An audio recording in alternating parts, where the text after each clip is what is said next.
Cody's Caravan, we're live in Placerville today. This is Phillip. Phillip makes incredible puzzles. Handcrafted. Yep, yeah, cut with a scroll saw, piece by piece. We're going to show you the process coming up, but I wanted to show you some of his puzzles. They are so beautiful and so intricate. Thank you. Yeah, each piece is unique. I never repeat the same image twice. Do some work using public domain and collaborative pieces with artists. And then I also enjoy doing these more painted pieces that really highlight the art behind the cutting. This one right here, this is more of your artsy style, but it's actual functional too, right? Yeah, so my more artistic puzzles, I do sell framed for display on people's walls or cabinet or counters, but the way I frame them, these two panes of glass are just held in place with these swivels. So the back actually pops off. And, I won't dump the whole thing out because I don't want to put the whole thing back together. Don't blame you. But, the pieces, they aren't held in place with any sort of glue whatsoever. So you can take this apart, disassemble it, put it back together, put it back on your wall, put it in a box and never look at it again, depending on how frustrating it is. That is beautiful. How long does it take you to do a single puzzle? Is it based on, I guess, the size and everything? But yeah, so I mean, it's based on both the size, the number of pieces, the intricacy of the cut.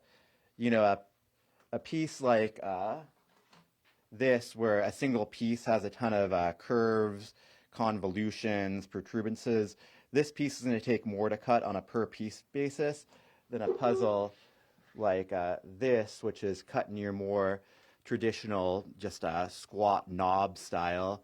I can probably cut one of these pieces in about 30 seconds, while one of these pieces can take, depending on the intricacy, up to 5 minutes for a single piece. Wow, I would go crazy doing that. I would go crazy. Now, another thing is they're thicker, and they really have a nice feel to them. Yeah, so they're made from finished grade Baltic birch plywood.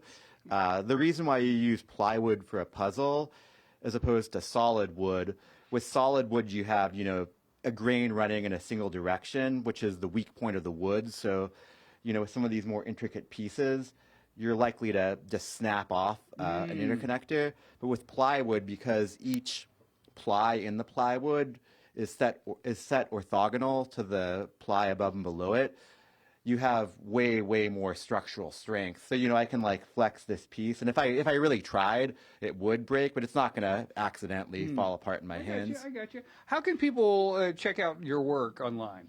So I have two websites. There's turningtaxis.com, which is a collection of my more, kind of more craftsy puzzles made from other people's work, whether that's public domain or collaborative pieces.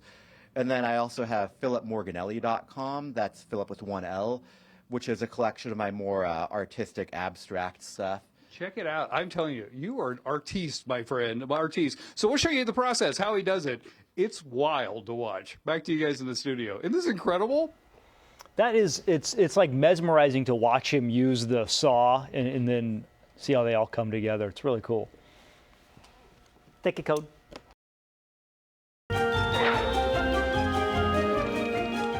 Cody's Caravan, we're live in Placerville today, hanging out with Phillip. He hand makes these beautiful puzzles. Here's the one of the Cody's Caravan that he put together. It's a 64-piece. See how thick these are? Look how beautiful they are. I wanted to know how he did it. So this is what he's working on right now, another little Cody's Caravan thing. So what is that called? Cutting a puzzle, Cody. I deserve that. So yeah, I'm cutting this puzzle in a more complex cut style. It's what I call my Baroque style. You can see I'm kind of working in a bit more ornamentation. Leads to bigger and more sculpturally interesting pieces, where each piece is kind of a little piece of art in and of itself. So the hand-cut puzzle group, the people that do this, yeah, you were telling me that it's a lot like fingerprints or signatures. They're all different. Like if you do this, you have your own style and people can recognize it. Yeah. So once you get into the deep, seamy underbelly of the professional wooden puzzle cutters and those who collect us, you really start to like, you can see a piece and say, Phillip turning taxis probably cut that piece. I could throw out some names, but I don't want to leave anyone out. So I'll just say, if you'd like to learn more about wooden puzzles, there's a great group on Facebook called Wooden Jigsaw Puzzles. It's both hand cutters as well as laser cut wooden puzzle collectors. But, wonderful people. When I was learning, a lot of hand cutters who've been doing this for 10, 20 years, freely offered me advice on, how to best set up your saw, how to best adhere images to wood. As I've gotten better, I've been trying to return the favor. So if anybody watching this decides, I love these puzzles, but I can't afford a hand-cut puzzle. I was in the same boat. So my suggestion is get like a cheap saw and start making them, and reach out to me. Happy to give pointers on how to get started. Now, when you're doing this, do you have a plan, or is it more like jazz and you're just kind of going with the flow? So yeah, I do have somewhat of a plan. Let's say concepts of a plan. But it is like jazz, and that when a jazz trio is doing an improvisation, you know what key you're going to play in. So for a puzzle, like the cut style is kind of like the key, but you don't actually know like what the piece is going to look like until you start actually cutting it out. Similar to for a jazz improvisation, you don't really know what the next note is going to be per se until you've played like the note before it. So it's kind of like, just floating down a river piece by piece. Yeah, I dig it. Please check out his website. Check out his puzzles. They are so beautiful. They're really works of art. Thank you, Phillip, for having us out. We appreciate this. Coming up, we'll show you off some more of his puzzles in the 10 o'clock hour, so you do not want to miss that. But definitely check out his website. The stuff that he does is incredible. Back to you guys in the studio. I like when he said, "I'm cutting a puzzle, Cody." Yeah. But it's just amazing to me how easily he moves it around. I know. Mesmerizing. It really is. And I honestly I know. I could watch this all day. Yeah, I've never seen it so complexly cut. And so it's just cool to see how he has to maneuver between every single angle. And then also, his fingers getting so close to the blade kind of makes me nervous. Yes. All right, Cody. Thank you so much for bringing us that. All right, well, if puzzles are your thing, you're going to want to check this out. Yeah, Cody took the caravan to Placerville to meet a man who is creating some amazing hand-cut puzzles. Cody's Caravan in Placerville. We're hanging out here with Phillip, and we're talking about puzzles. This one right here, how many pieces are in this thing on the little I know that's 10 pieces per square inch, and it looks like roughly 3 by 4, so that's like 240 pieces. Yeah. Yeah. You're trying to make people crazy, aren't you? I mean, why not? Okay, so let's talk about this one right here. So yeah, that's a collaboration I did with this line artist out of Texas named Tyler Faust. Does really cool drawings using just a single line. So I saw this drawing he did of a dragon, and I thought, gorgeous image, I've got to turn that into a puzzle. Fortunately, he was happy to work with me.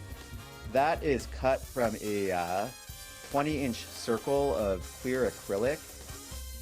I started by overlaying a pattern of the artist's original line drawing, cut that out to get 2 separate pieces, then cut those pieces into a total of 1,800 pieces, dyed half of them black, dyed half of them orange, spent about 24 hours putting it all back together, built a frame for it out of some nice walnut.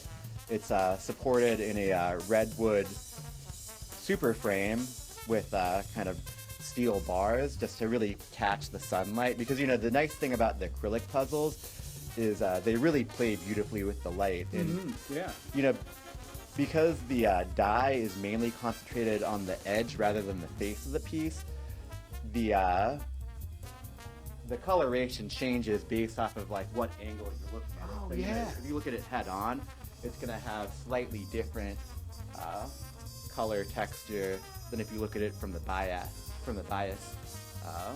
That is wild, man. That is wild. That took you forever to do. I can't believe you did it. All these things are so beautiful, so intricate. I want people to go check out your website. So tell them how to find you. I've got two websites, www.turningtaxis.com, and then I also have phillipmorganelli.com. You know, one with the more crafty puzzles, one with the more arty puzzles. Fantastic. Check them out. I'm telling you, it's fantastic work. Thank you, Phillip. Appreciate you. Back to you.